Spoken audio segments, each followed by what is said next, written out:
नरसिम्हदेव वो प्रहलाद महाराज को अपने गोद में बिठाकर लेली हंसा, ये शब्द इस्तेमाल किया है। नरसिम्हदेव वॉज लिकिंग प्रहलाद महाराज, और नरसिम्हदेव क्या कर रहे थे? प्रहलाद महाराज को झूला अपने गोद पर झुला रहे थे। ये कह रहे थे, तूने बहुत सहा, तूने बहुत सहन किया, बस अब और नहीं। तो ये है नेक्स्ट लेवल किसका? श्रवण का, सहिष्णुता। और जब हम सहनशील होते हैं, जब हम धैर्यवान होते हैं, तब जाकर हमारा जो आचार है, जो हमारे आचरण हैं, वो सदाचार में परिणत होता है। जैसे कि श्रील प्रभुपाद के ऐसे ऐसे शिष्य हुए। जयानंद प्रभु एक ऐसे शिष्य थे प्रभुपाद के कि वो अपने सदाचार से प्रचार करते थे। वो बहुत बड़े प्रचारक नहीं थे, वो कोई गुरु सन्यासी नहीं बने, वो एक बहुत ऑर्डिनरी दिन भर सेवा करते थे। वो इस प्रकार के डिवोटी थे जयानंद प्रभु। प्रभुपाद के जीते जी उन्होंने अपना शरीर छोड़ा। वो एक ऐसे प्रभुपाद के डिसाइपल बने कि प्रभुपाद के जीते जी उन्होंने अपना शरीर छोड़ा।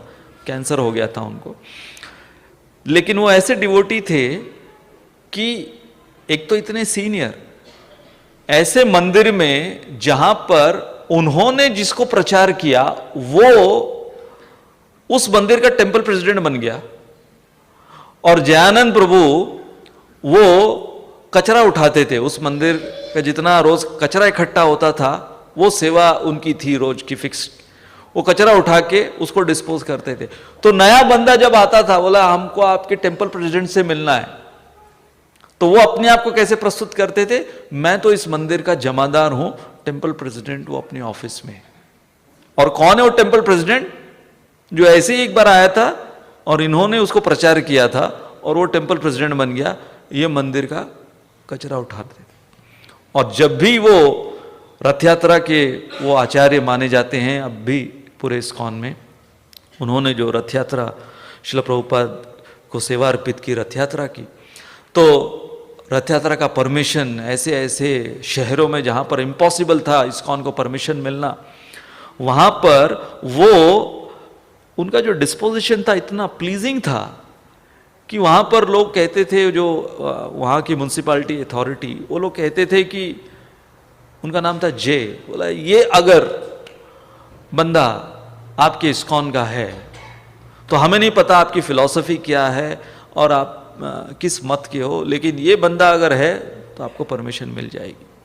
और वो हर समय बड़ा केक लेकर जाते थे और इतना प्रेम से सबको पूरे सरकारी दफ्तर में केक बांटते थे और सबसे इतना प्रेम से बात करते थे। जिस साल वो गुजर गए, उसके अगले साल दूसरे डिवोटीज गए परमिशन मांगने के लिए, तो सारे वो सरकारी अफसर वो पूछे कि where is that person, every year he used to come with big cake, where is ही?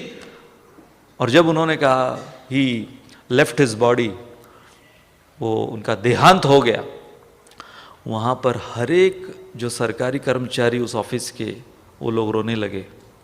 बोले we have never met anyone so pleasing and lovable in his disposition. क्या था उनका? सदाचार। जयानंद प्रभु, उनको जब ब्राह्मण दीक्षा प्रभुपाद ने दी तो उनसे गायत्री मंत्र उच्चारण नहीं हो पाता था। एक दो बार प्रभुपाद ने फिर से रिपीट करके उनको कहा कि ये ऐसे उच्चारण करते, लिखित रूप में दिया, इसको पढ़ो और धीरे धीरे उच्चारण करने का प्रयास करो। उनसे नहीं हो रहा था। फाइनली प्रभुपाद मुस्कुराने लगे। प्रभुपाद बोले डोंट वरी, तुम्हारा हृदय वो इतना सेवारत है, इतने सेवा से भरा हुआ है और इतना भगवान को प्रसन्न कर रहा है कि तुम इन सब के परे चले गए हो। यहां तक कि एक बार वो इतनी सेवा करते थे, प्रभुपाद के लेक्चर में पूरा वो सो गए पीछे, और सारे डिवोटीज प्रभुपाद को बता रहे हैं कि प्रभुपाद ये क्या है, ये ऐसे सो रहा है। प्रभुपाद बोले Jayanand, he doesn't need it, he is beyond this, you all remain awake. अब ये प्रभुपाद ने खाली उनके लिए बोला है।